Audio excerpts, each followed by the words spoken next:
अपनी माँ टुनटुनी चिड़िया के साथ रहती थी। कई महीने पहले उसके पिता बंटी कबूतर की मौत एक गंभीर बीमारी के कारण हो गई थी। टुनटुनी जंगल में घूम घूम कर गुब्बारे बेचा करती थी। एक बार की बात है, जंगल में बारिश का मौसम शुरू हो चुका था। हे भगवान, 2 दिनों से तेज बारिश हो रही है, घर का राशन भी खत्म हो चला है। अगर आज गुब्बारे बेचने नहीं गई तो अपनी बेटी को क्या खिलाऊंगी? चाहे कुछ भी हो जाए, मुझे अपनी बिटिया के लिए गुब्बारे बेचने जाना ही होगा। बेटा, मैंने तेरा भोजन बनाकर रख दिया है, भूख लगे तो खा लेना। मैं जा रही हूँ, बाहर तेज बारिश हो रही है, तो बाहर जाकर भीगना मत, मैं जल्दी ही आ जाऊंगी। तब तक आप हमारी वीडियो को लाइक करके चैनल को सब्सक्राइब कर दो। आप कहाँ जा रही हो? मत जाओ ना माँ। अरे बिटिया, 2 दिनों से घर पर बैठी हूँ, एक पैसे की आमदनी नहीं हुई। किसी भी हाल में आज मुझे गुब्बारे बेचने जाना होगा, वरना भूखे मरने की नौबत आ जाएगी। तो मुझे मत रोक बिटिया, मैं जल्दी आ जाऊंगी। इतना कहकर टुनटुनी चिड़िया गुब्बारे बेचने चली जाती है। चारों तरफ पानी ही पानी भरा हुआ था, ऊपर से बारिश भी हो रही थी। गुब्बारे ले लो गुब्बारे, रंग बिरंगे गुब्बारे ले लो, सुंदर सुंदर गोल गोल गुब्बारे ले लो।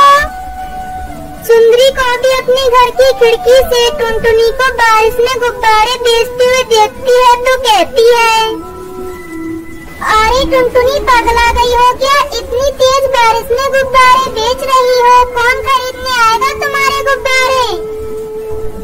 क्या करूं भौजी, मेरी मजबूरी है, घर में राशन बिल्कुल भी नहीं बचा।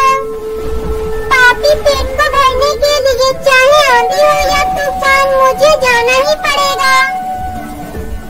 वो फिर से आवाज लगाती है, गुब्बारे ले लो, गोल गोल रंग बिरंगे गुब्बारे ले लो।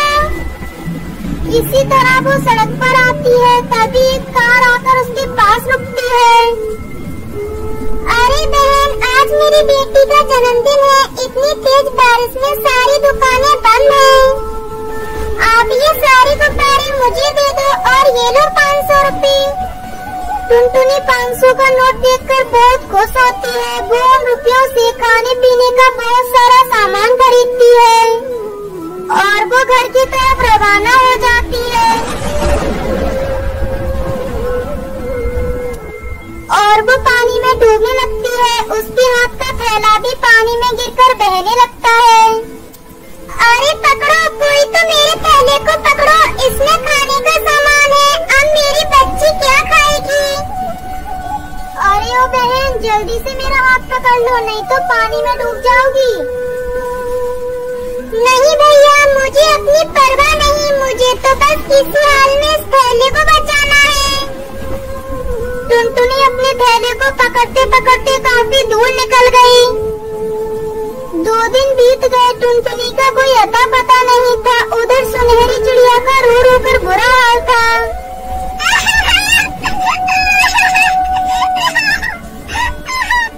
मम्मा, मम्मा कहाँ हो? मुझे डर लग रहा है, मम्मा जल्दी घर आ जाओ। सुनहरी की रोने की आवाज सुनकर सुंदरी कौवी उसे अपने घर ले जाती है। तभी तेज बारिश और तूफान से सुंदरी का घर गिर जाता है। अरे सब कुछ इस मनुष्य की वजह से हुआ है, ना ही मैं इसे अपने घर लेकर आती और ना ही मेरा घोंसला टूटता। सुंदरी को भी सुनहरी को पानी में रोता हुआ छोड़कर पास के सुराख में जाकर छिप जाती है। काकी, काकी मुझे बचाओ, काकी मुझे बचाओ, मैं डूब जाऊंगी। लेकिन सुंदरी सुनहरी को नहीं बचाती। सुनहरी चिल्लाते चिल्लाते बेहोश हो जाती है और जब उसकी आंखें खुलती है तो वो अपने सामने अपनी माँ को पाती है। मम्मा, मम्मा आप मुझे छोड़कर कहाँ चली गई थी? मम्मा आपको पता है मैं आपके लिए बहुत रो रही थी। मुझे तो ऐसा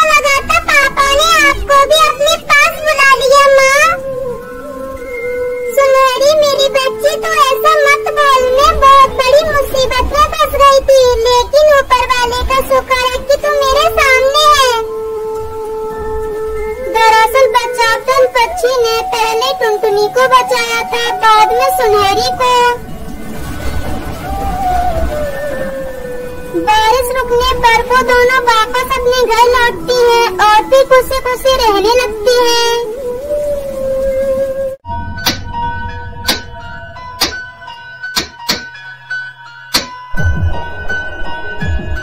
एक जंगल में गोरी कौवी अपने पति के साथ रहती थी। उसका एक बेटा था जिसका नाम कालू था।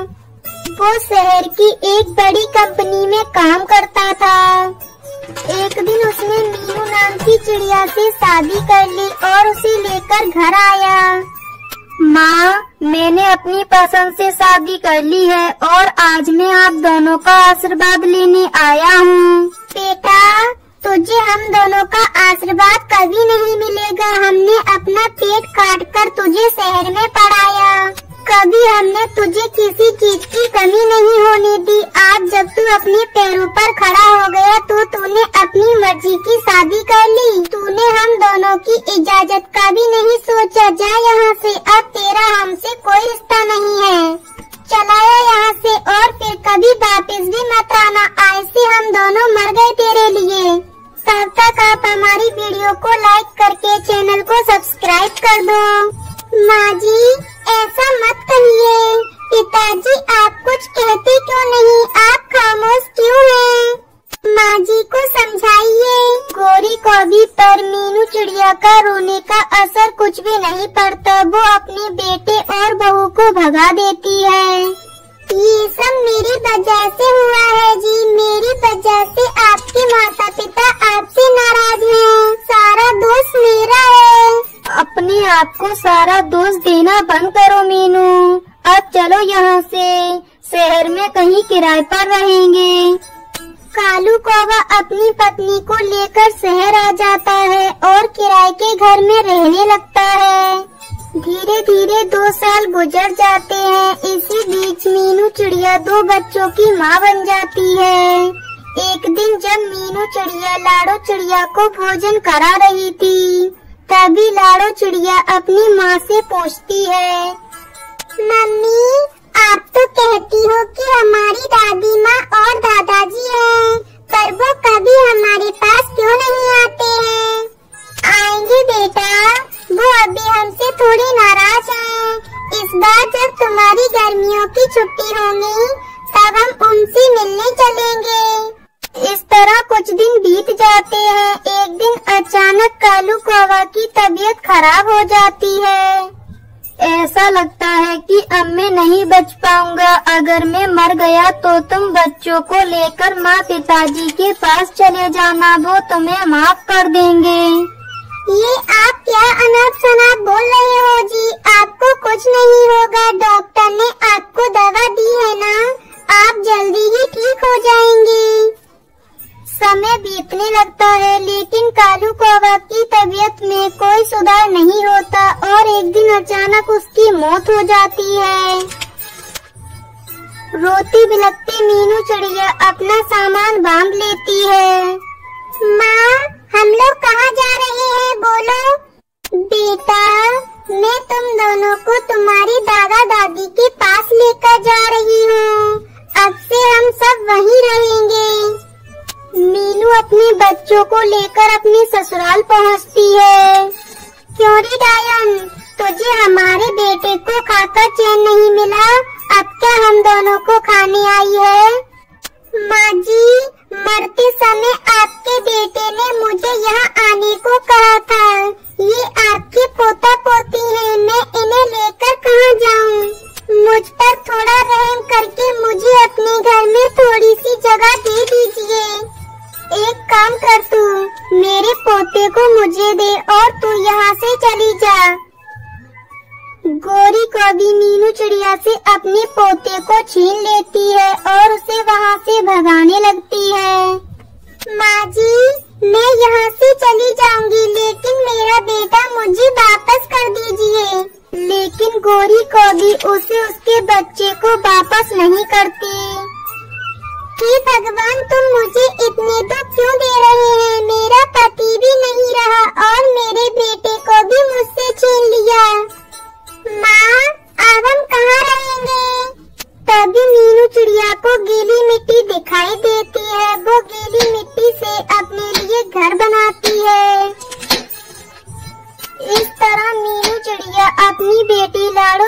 के साथ उस मिट्टी के घर में रहने लगती है।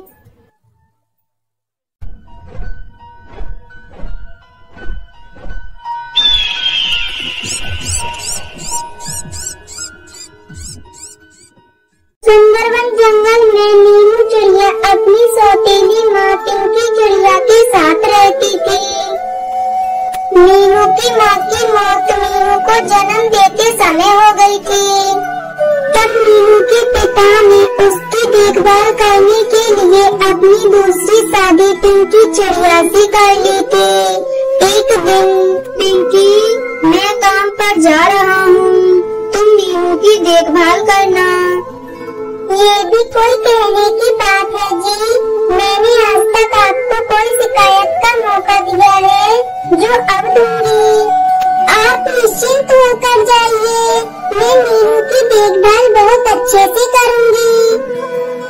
उस समय तक मीनू 2 साल की हो चुकी थी। मीनू के पिता को काम पर चले जाने के बाद पिंकी फोन करके अपनी आशिक को बुलाती है।